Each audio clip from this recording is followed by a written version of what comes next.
Hello, I'm Penny. I'm back. I'm back for part two. Because this time I want to say something.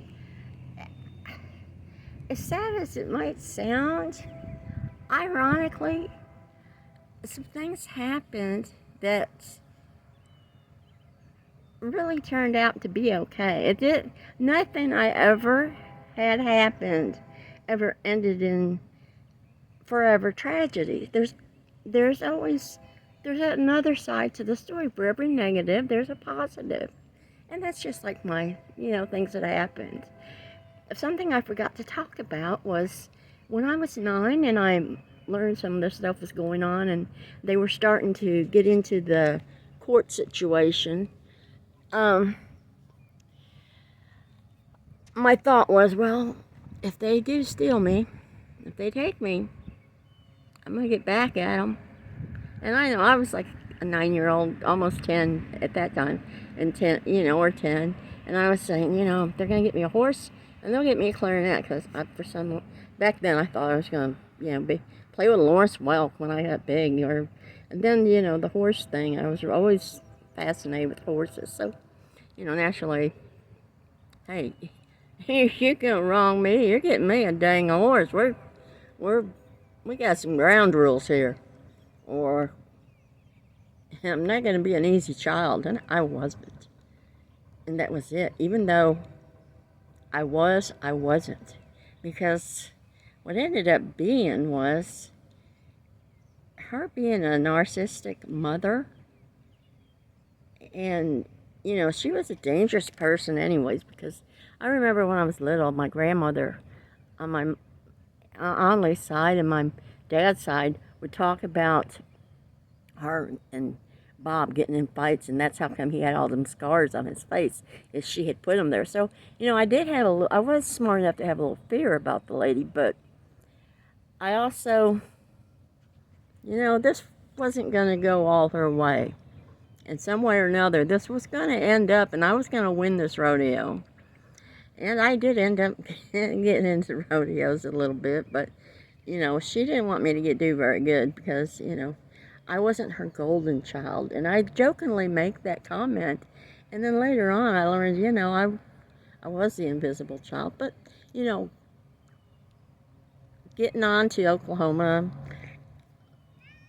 it was where I started getting lucky was my aunt, or Ann, that was Jane's sister, was married to a guy that had a ranch and had some daughters, and they had grandkids, and we were all the age of the grandkids. Well, all of them rode. I rode, and when I, could, and then finally got a horse. So it was, second nature for me to be dropped off over there and, stay at the ranch eventually. But until Ann and Joe got the divorce, but I ended up, I'm still lifelong friends with the kids, and, they basically, took me in. Not that I lived with them, but, they knew something wasn't right because Joe had told them that I had been taken off the playground. That's all he knew, but it was similar, close. But so these friendships, they would, because Jane just really didn't know what to do with me. So, it was convenient for her to leave me over there. And, I'd ride with them to the rodeos and, get to go to the rodeos I would have never got to go to and things like that. And then when they split up, to leave that ranch was awful to me, for me. I mean, I loved, going to school over there and the friends I had, which were basically second cousins by marriage.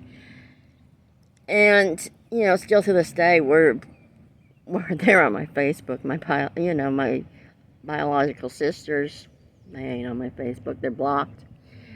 But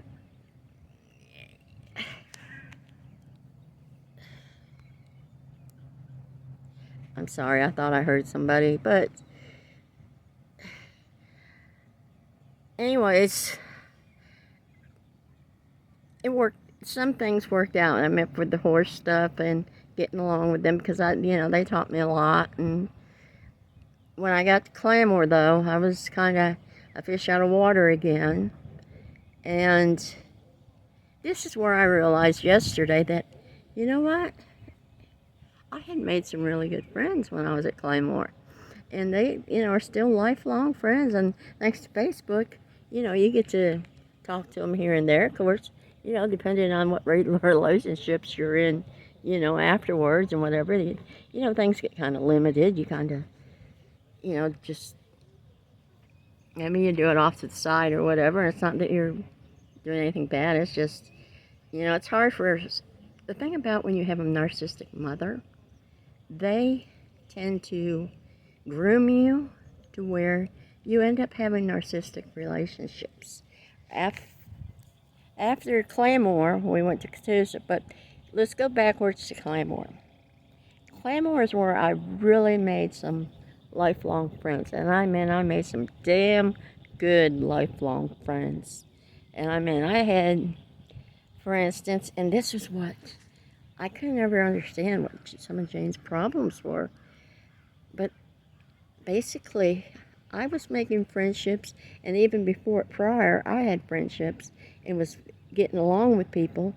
And this is what I figured out after years, just like in adulthood, that they were jealous of me because I wasn't supposed to have the privileges of the golden child, and I did. But it wasn't because of them, it's because I went out, I made friends, and even though, I felt awkward at school and stuff, when I went to Claymore, I just, you never feel like you're popular, and, you're always kind of wanting that validation, or you don't want to be the awkward, stupid kid, and heaven forbid anybody know what was going on in my home life. That's the last thing I wanted. And I ended up making some really good friends. I meant friends that went out of their way, and I appreciate it. I've appreciated it throughout the years, and just like yesterday, I was talking to one, just joking around on Facebook a little bit or on the messages, and I realized, I had friendships that they had a reason to be jealous of. For instance, the one friend I'm going to give an example for, and this is, Jane would go, well, he's just controlling you, blah, blah, blah. No. Every night I got excited. I looked forward to that phone call. It was my escape from that house. And it wasn't just my escape from the house. I really enjoyed the guy. We hit it off. I thought we had a fantastic relationship, and the only problem we had was Jane. And they had to try to do everything they could to secretly end it. And they did, or they tried, because eventually, sorry, my one cousin, when my horse got sick, brought our horse over and was riding at the rodeo. Well, I didn't want to stay there and, walk around rodeo grounds with her. Naturally, I wanted to be with my friends and boyfriend, and we snuck off, went back home. And, we were just sitting in the pasture talking, just being typical 14-year-olds. And we saw the car pull up down by the apartments. Sure enough, Tom, he see this big old dumbass cowboy get out, and Clonky, I got all kinds of words for him, but he was weird. Always touching his daughter on the chest and trying to touch us there, and boy, no, we ain't doing that, boy. And I thought, yeah, you wait. I knew Bob hated him because he sold Bob's horse years ago, and I think Jane had something to do with that. I honestly do. I seriously think Jane was behind that selling of that yellow stallion. But back up to, 1976, 1975.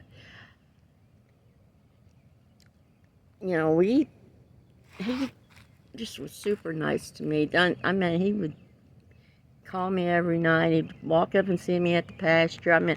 He'd done things that just, there never was no controlling. It was just, we just enjoyed each other's company. We just got along, and, it's what I needed. I needed to start feeling normal. I mean, it was, I needed to know that I could go on and be normal maybe. And even though I wasn't thinking about, anything in the future, I needed to be a normal teenager. And that kind of got disrupted. The whole, how should I act, this and that, because Jane, we'd already moved from Tulsa back to New York for 2 weeks, back to Tulsa for 4 weeks, or I went to school at Tulsa for 4 weeks. Then I was at Claymore for 4 or 5 weeks. Then I went to Pryor, and then in 8th grade back to Claymore. And how many moves was that? I can't even keep count. And I had, female friends. Friends I still talk to today because of Facebook. And that's what I ended up, what really, I'd say it normalized me. And, I'm sorry I would say they were jealous, because Lola had quit working in 8th grade, and I always had to lie to cover up their stories. Lola quit working in 8th grade so she could clean houses and help Jane, because Jane didn't want to be around Bob anymore, and, I don't know. And Jane always wanted to hang with, some of, like Tom, the one that started trouble with me, and my friend, and needless to say. And, the amazing thing, I thought, after that, I thought for sure, this guy's going to, he's popular, he's going to go on, he ain't even going to give me a second thought. And no, he didn't. God, you talk about a good guy. He stuck it out. And we started doing this sneaking around thing in high school. But, of course, by the time we got to high school, I think Jane was, she knew, naturally we were going to school together, we'd see each other. And, I was a disobedient child. And my horse had gotten sick, and he was near dead. So, she'd always used the horse to control me. If something happened to that horse, she had no way to control me.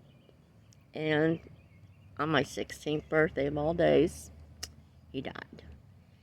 And this was after we had moved to Catoosa. And I was already, really a lost soul. I was devastated from the move. And, it's like when we moved, and I knew I was moving,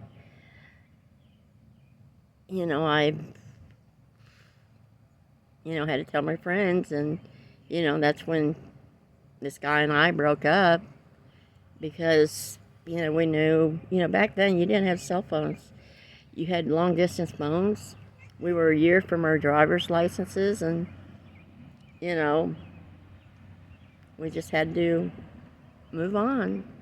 And, all you can do is, sometimes I think, well, maybe I should have fought more. Now, you look back, but it's like, no, you have to let, that happens. It's just, it happens to people in school all the time. Look at military families. It's just part of life, Some people get to stay at one school forever, and some people, they're gypsies or nomads. And, that's what Jane made us, was nomads. And that was part of the narcissistic mother thing again. And I'm not going to get into that, because the thing is, I want this to go in a happy direction, because, it's like yesterday when I was talking to this old friend, it got me thinking, you know what?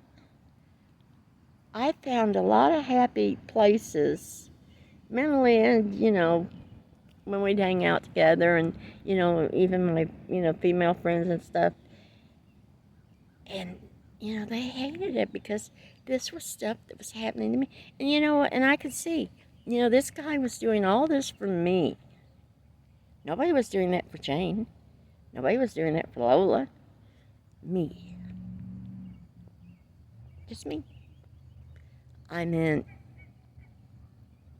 we were kind of like Siamese,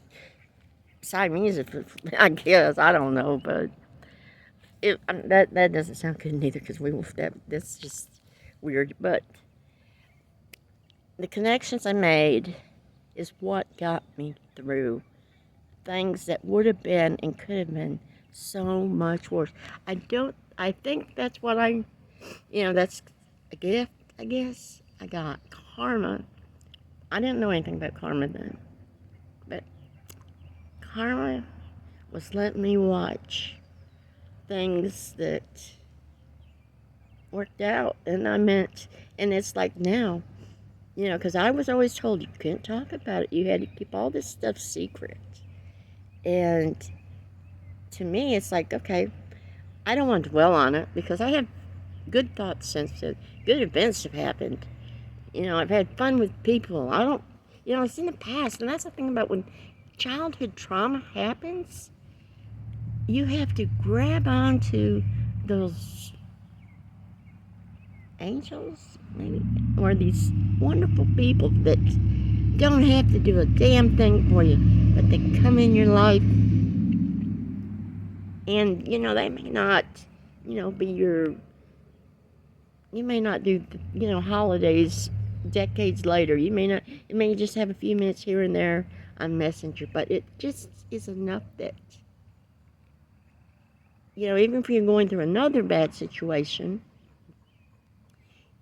it's there. And like I said, I ended up, after that move, we moved to Catoosa, and the breakup, and things were really, awkward. And she had bought a truck, and she would never let nobody drive it but Lola. And then the only way I could ever drive it was if I bought it. So I bought it. I was working, and, this and that. I had to pay payments to her. I wanted to pay payments to the bank, but that didn't work out. I didn't get to do what I wanted to do, because she wanted control, even though that would have helped me out.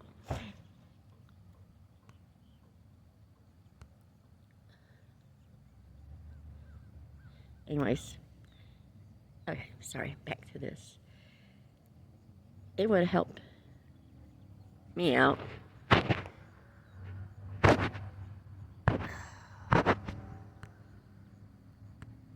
I think I hear somebody, and my phone is not coming off. Okay, we'll just continue on. Anyways, that would help me out a lot financially, ain't my credit-wise, but she didn't want me to have credit. It was okay for Lola to have credit, but my vehicle had to be done, through paying the parents, paying her. So that's the way it went. And okay, my senior year came, and I really wanted to go back to Claymore, but I wasn't allowed to.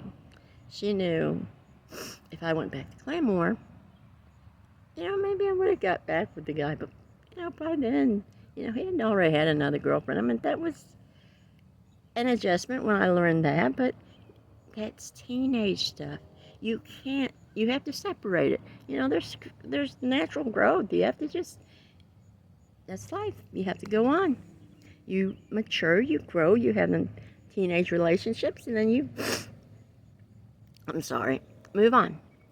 So, getting to Catoosa, I worked, bought the truck, and when you have a narcissistic mother, it does set you up for narcissistic relationships. And after I couldn't go to Catoosa, or I couldn't go to Claymore, I only had 1 credit hour I had to do every day, and I was like, what a waste. I didn't care for going to school there, so I ended up quitting. A lot of people don't know that I quit. Right after school, I got my GED, and, I just went, took tests, got it. Anyways, I'm sorry. That summer, before my senior year, I had met a guy that I had met him before at rodeos, but I didn't like him. But, I settled. I was like, okay, he had horses. They had property. I'd have horses if we got together. If something happened like that, we got together, and we did. And it wasn't good. Not only did I end up with a narcissistic husband, I had really narcissistic, I'd say, abusive in-laws. And he definitely was abusive. It was a bad, volatile relationship. I got out. I couldn't find a phone number one day in a phone book. He pulled a gun on me, clicked it. It was double action. I walked away from that, and I said, if I ever get out of this, I'm out of here. Of course, I had to give up some things. I had a daughter, and then it became a custody thing, and they were always, evil, always following me around. They came up to the college I was going to school at. I went to college. I went into police science. Nobody ever pulled a gun on me again. I took hold of that problem. I, started taking rifle and pistol and took all the police classes. You take control of things, but it wasn't ever, the first thing I wanted to do. I was also doing the horse thing, and I'd had another horse by that time, and I got on the racetrack, and, everything was going chaotic with them, and I just had the opportunity to haul a horse. I hauled a horse, went to West Virginia, and I stayed for about 10 years. And it wasn't ever a bad relationship with my son's father, but we had a lot of chaos from the Bogarts, the people that, I'd married into, and, it got to the point that sometimes you have to let somebody, even, they done something I didn't approve, that totally upset me. And when they, came and, took my daughter, threw her in a car and done the same thing to me that Jane had done, or done the same thing to her that Jane had done to me, and I didn't have the money to fight them. They had money, farms, or not farms, they farmed, they had rental property, a couple hundred head of cattle, they had farmland, and I couldn't beat their money. I was working, as a groom, and, maybe just getting ready maybe to start galloping a little bit, but it didn't happen. I had to just basically, walk away, only because I didn't want to give her all the chaos that I had. I wanted to give her a shot to, even though they weren't people that were good to me, I knew they were decent to their own people, but it wasn't. It was bad. It was a bad deal. But like I said, narcissistic people, moving on. And the trail followed because, with the track there, it was closing every winter because of the finances. The purses were cheap, and, the trainers didn't, couldn't make ends meet. And so it was getting bad. We voted for the machines. They ended up happening, but by that time I was already coming back to Oklahoma and, try to finish out my education and some things. And eventually that's what happened. And then, we ended up splitting. But I refused to fight for, I didn't have to fight. We each shared custody of my son, and we let him have say, and we always worked out it. He never went through the fight. We had joint custody and no fighting. That was, it's kind of the main rule.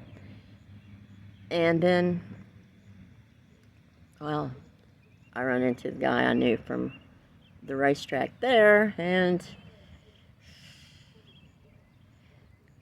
he had good tendencies, he had bad tendencies, and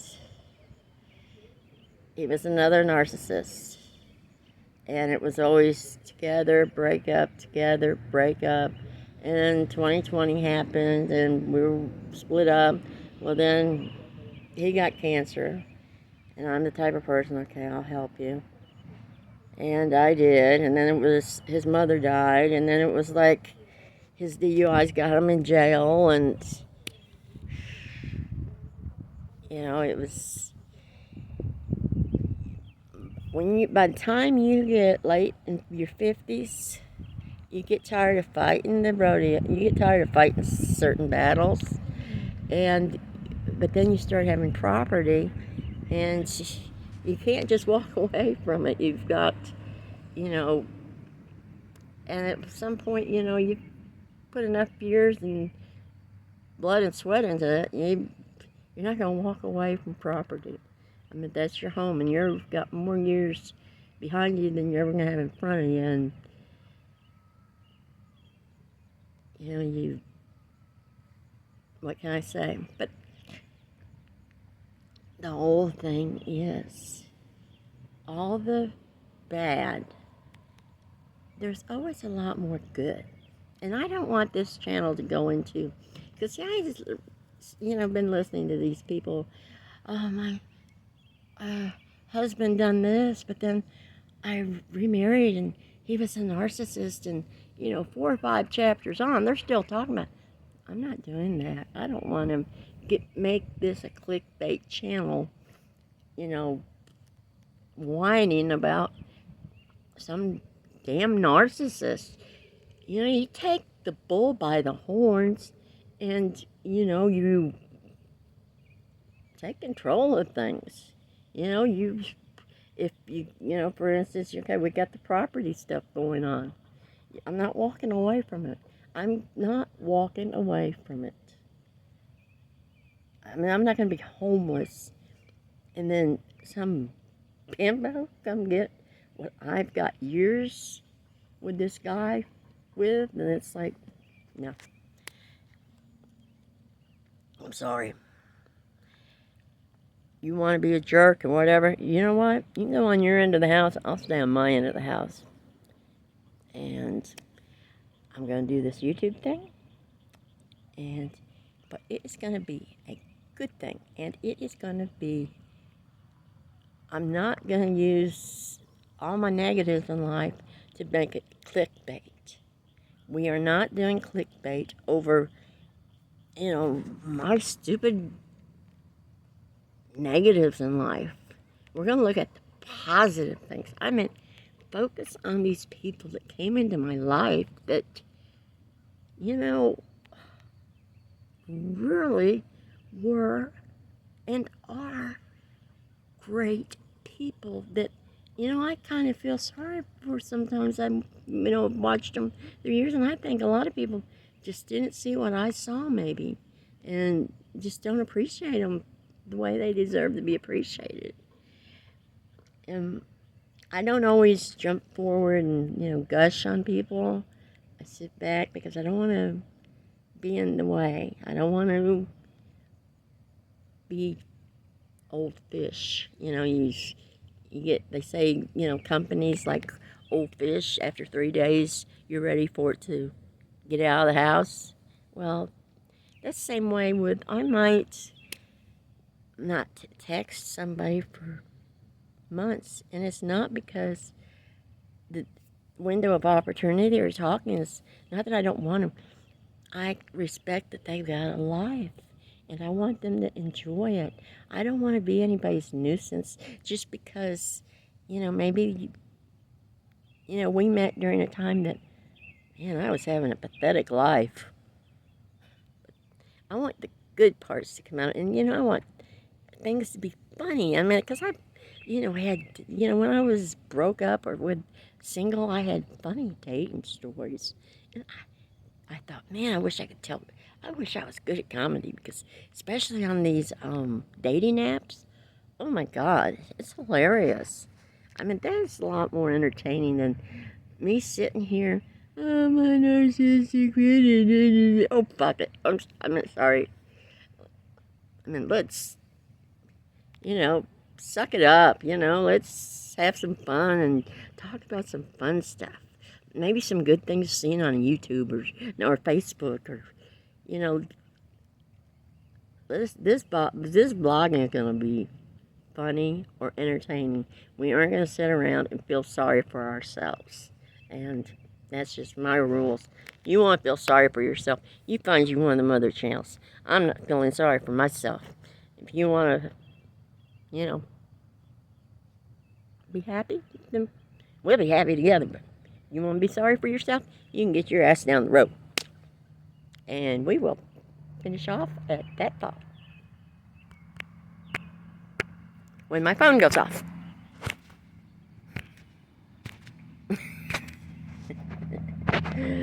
Oh, phone. Okay, we're going to have to physically turn it off, I think.